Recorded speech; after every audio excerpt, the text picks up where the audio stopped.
you know, the whole point of Labour opening the doors to mass immigration under Tony Blair and Peter Mandelson was, as we know from Andrew Neither, to rub the right's nose in diversity. Well, Labour's face is now very fully in the mud and being rubbed in that diversity. And of course, they wanted to transform the face of Britain, and they have succeeded in that. We are now in a position, you know, he who reaps the wind shall sow the whirlwind, as it says in Hosea. And they have created this situation where, far from trying to create a future where, because, you know, 80% of ethnic minorities vote for Labour, their idea was they would be able to help secure Labour's future. You now have Labour MPs cowering in Parliament, scared to leave the precincts.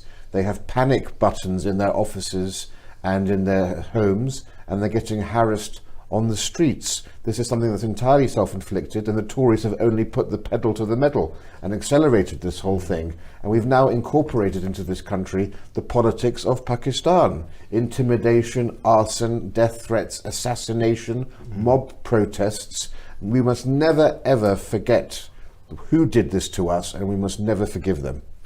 You say they should never be forgiven, never be, and I couldn't agree more. You know, it seems to me that this is treacherous, actually. It is. I mean, it's the greatest act of harm ever committed on the British people in 2,000 years. It's far more consequential than Brexit and the EU. Yet we were given a vote on that. The British people were never asked about any of this.